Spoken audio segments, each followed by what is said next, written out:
Warning, the following video contains spoilers. If you don't want this episode spoiled for you, switch the video off now.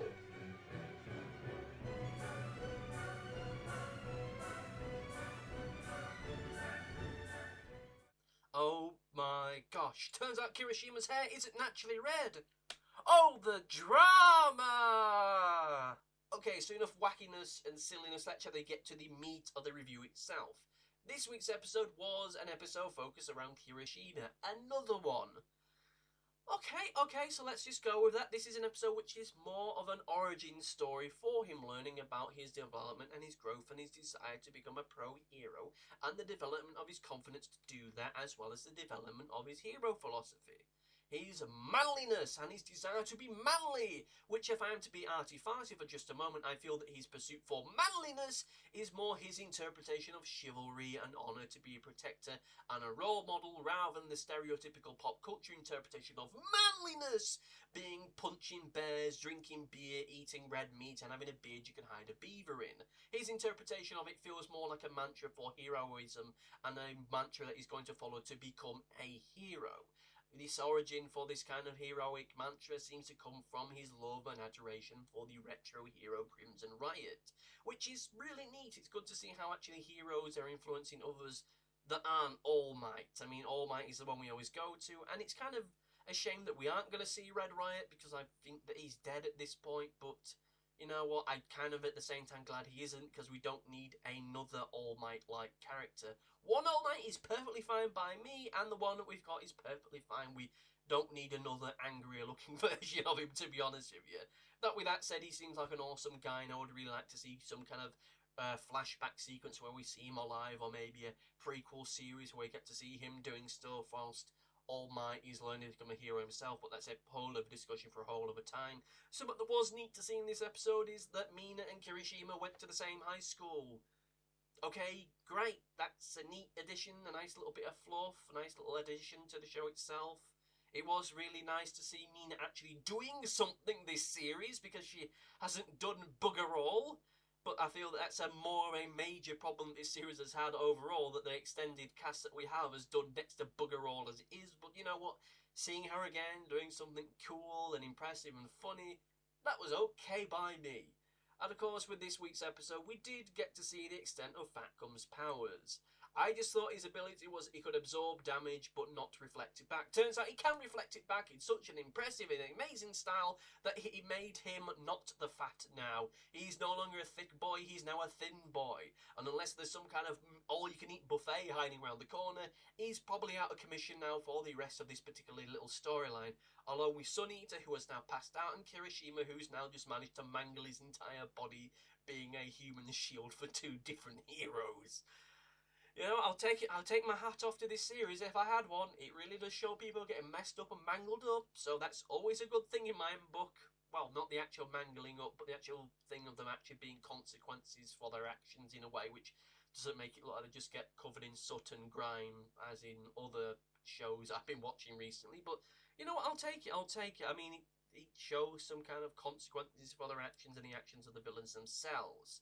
If I am to be critical, and I have to admit there's a lot that I didn't like about this week's episode, which I'll probably discuss overall in the overview itself. One of the things I didn't like was the fact that the central fight sequence itself just felt like it was there. It wasn't really impressive, it wasn't really anything to write home about. I understand why it wasn't, because this week's episode was more focused on backstory and character development than it necessarily was about flashy effects and interesting fight sequences. I get that, I understand that, and I'm perfectly okay with that to a degree, but come on now. I would really like a fight sequence in this show, maybe next week or the week coming up or something like that, where it's something that doesn't just boil down to two people punching each other until someone falls down. I mean, I had enough with that about Dragon Ball Super. That's part of the reason why I stopped watching that. I would kind of like to see something a little more inventive with this show, particularly given just how amazing and eccentric the quirks in this show can actually be. Oh, this week we fought a guy who can punch really hard and someone who could make a shield. Okay, fantastic, whatever. Again, I know the whole point is to understand more about Kirishima, but you know, I would have liked a little bit more flair, a little bit more exciting stuff. Even if the quirk was totally just totally useless that someone had it. It was a quote that helped them shoot water out of their hands, like that little lad can do, and really didn't really move too much of the episode itself, but it was a neat little thing to have. That would have been interesting at least, but whatever. I don't like talking about stuff I would rather have seen or other things I would rather put into it because of reasons I've discussed in the past. Now, if I am to be critical and to hint about something I'm going to discuss in the overview itself, I kind of feel that this week's episode was just a repeat of Let's Go Gutsy Red Riot, minus the stuff that developed the overall story itself. This is an interesting thing, an interesting parallel between the two episodes, because Let's Go Gutsy Red Riot, like I say, was an episode which was more about focusing around developing the overall story into hinting around horrible things. So Overhaul was doing more so than it was necessarily about building character. Yes, there was some character development there, but it wasn't really the sole focus of it. This week, it's pretty much all character development and not really much story development. And I'm really curious as to what you as an audience member would rather you'd had. Someone that's focused around developing characters, someone that's developed around developing story. Because I worry that with episodes like this, it will just be cast off as being filler, which I don't think it is, though it's kind of feeling that given the overall direction this particular series is going. But I'll discuss that in the overview, where, just as a warning, things are going to get very negative.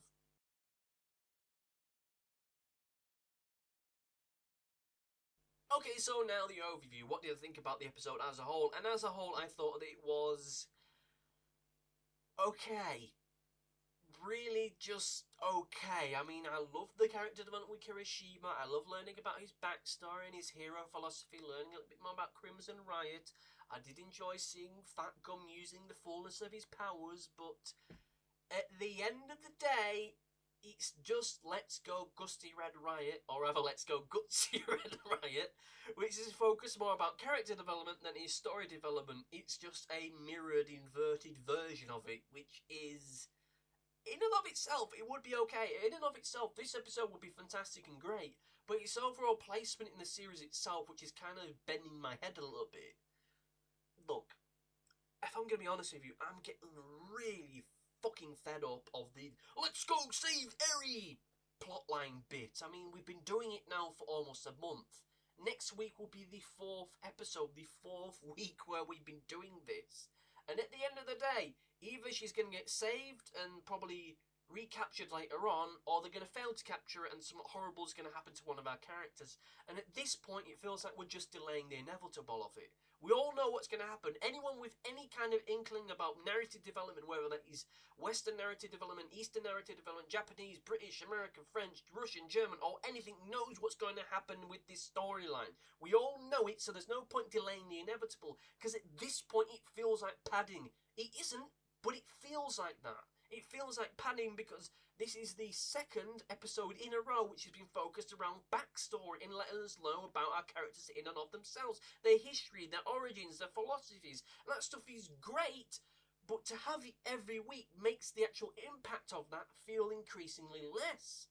Like, when we had it with Sunny, it was cute and fun to see him as a kid, and him and Miro, it's really cool, and this week, Kirishima, yeah, it's okay, but we've done this before. Is it next week that we're going to have the backstory and stuff for Eraserhead, or Sir Naitai, or Miro? I mean, that's what the feeling I'm getting with it, and I'm kind of getting fed up with it. Like, either the next week they have to save Eri or fail to save Eri. I don't want another extension of this, because if we are, I'm going to lose my bloody patience with it.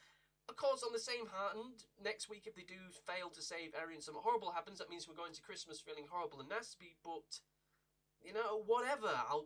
I'd rather the storyline was moving forward than to have yet another bloody delay with it. Like, come on, guys. Come on. We should really be moving on here. This is starting to really feel like the planet Namek is going to blow up in 5 minutes bit for Dragon Ball Z, which, in of itself, I didn't have much problem with, but with this, it's starting to feel like a problem. But what do you think, dear viewer? Did you like this episode of My Hero Academia? Did you love it? Did you hate it? Let me know in the comment section below, on whichever website you're watching this on, or rather on YouTube itself, because I don't post this anywhere else. And I'll get back to you shortly, either directly in the comment section themselves, or towards the end of next week's video. Next week, I worry that it's going to be another backstory origins episode. I hope that it isn't. We'll soon find out about it, but you know, that's a bridge that will get to it. And next week, seeing this is near Christmas, I'll probably be wearing a Christmas hat to really date the episode for anyone who's watching these episodes later after the fact. But whatever, we'll go forward and we'll do the thing. So thank you for watching. Be sure to like, favourite and subscribe to do all the things that YouTube wants you to do, because YouTube is scary these days, particularly for small content creators like myself. Support your local small content creator today. Yeah, it does me a power of good. But that's enough for me. Thank you for watching and goodbye.